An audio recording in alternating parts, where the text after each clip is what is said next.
नमस्कार मित्रों। ये अपना नया चैनल है जिसमें हम पढ़ाई करेंगे। मित्रों, आशा करता हूँ कि आप सब बढ़िया होंगे। आज की कथा को हम प्रारंभ करते हैं। इस कथा का नाम chemical reaction and it's equation है। चलिए शुरू करते हैं। मित्रों, सबसे पहले हम केमिकल रिएक्शन का मतलब समझेंगे। भाइयों और बहनों, जब दो या दो से ज़्यादा रिएक्टेंट्स रिएक्ट होके हमें नया प्रोडक्ट बना के देते हैं जिसकी प्रॉपर्टीज रिएक्टेंट से बिल्कुल अलग होती है, उसे हम केमिकल रिएक्शन कहते हैं। जैसा कि हमने पुरानी कक्षाओं में पढ़ा था कि रिएक्शन दो प्रकार के होते हैं।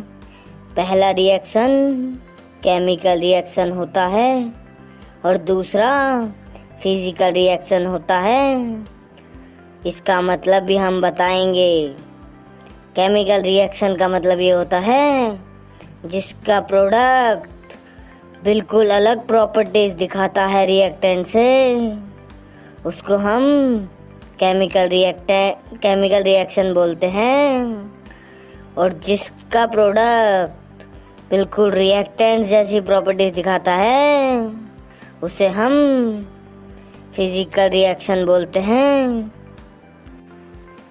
इक्वेशन का मतलब केमिकल रिएक्शन को छोटे फॉर्म में लिखना होता है। जैसा कि हमने बचपन में पढ़ा था कि नंबर्स को हम इंग्लिश में कैसे लिखते हैं, 1 ONE 1।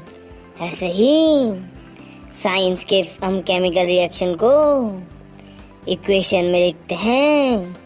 इक्वेशन में हम इसलिए लिखते हैं क्योंकि ये सबसे शॉर्टेस्ट फॉर्म होता है।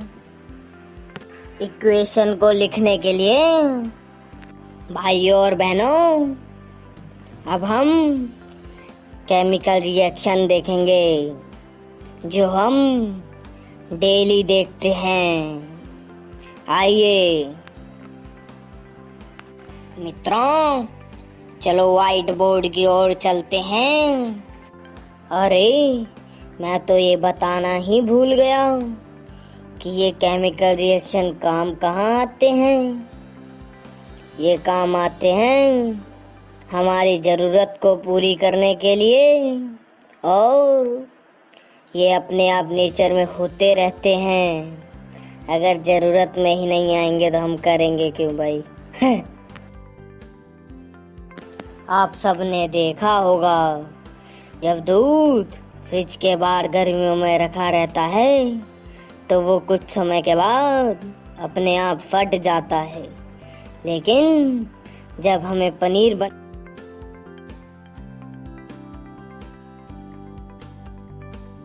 बनाना होता है तो हम उसे खुद फाड़ देते हैं। देखा, केमिकल रिएक्शन हमारे भी काम आता है, इसलिए तो हम इसके बारे में पढ़ रहे हैं। चलिए हम आगे बढ़ते हैं। अरे सर जी, ये तो बता दो, केमिकल रिएक्शन हुआ है या नहीं, हम कैसे पहचानेंगे? बता रहे हैं, सब्र करो। हम केमिकल रिएक्शन आसानी से पता कर सकते हैं कि वो हुआ है या नहीं।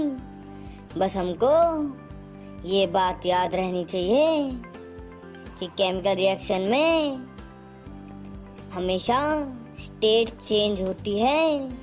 स्टेट मतलब यूपी बिहार नहीं, सॉलिड लिक्विड गैस। और दूसरा चेंज इन कलर। और तीसरा एवोल्यूशन ऑफ गैस। गैस निकलेगी जब भी आप पहचान सकते हो कि केमिकल रिएक्शन हुआ है या नहीं। और चौथा है चेंज इन टेम्परेचर, तापमान बदला है तो हम बता सकते हैं कि केमिकल रिएक्शन हुआ है या नहीं। मित्रों, आशा करता हूँ तुम्हें का अभी तक का सब कुछ समझ आया होगा। मित्रों, ये 4 जो पॉइंट लिखे हैं, इनमें से कोई भी अगर रिएक्शन में होता है तो हम पहचान सकते हैं कि केमिकल रिएक्शन हुआ है। हा हा हा हा। चलिए फिर हम पढ़ते हैं केमिकल इक्वेशन। इसके बारे में मैंने थोड़ा पहले भी समझाया था। केमिकल इक्वेशन जैसा कि हम हाइड्रोजन प्लस ऑक्सीजन लिखते हैं, ये बहुत लंबा होता है। इसे हम छोटी फॉर्म में लिख भी सकते हैं। इसमें शॉर्ट फॉर्म में लिखने के लिए हम सिर्फ H2 प्लस O2 लिख सकते हैं। इससे हमारा काफी टाइम और पेज पर जगह बच जाती है। मित्रों, जैसा कि आप देख सकते हैं व्हाइट बोर्ड पर, मैग्नीशियम प्लस ऑक्सीजन हमें मैग्नीशियम ऑक्साइड देते हैं। ये जो मैग्नीशियम प्लस ऑक्सीजन है, इसे हम साइंस की भाषा में रिएक्टेंट्स बोलते हैं।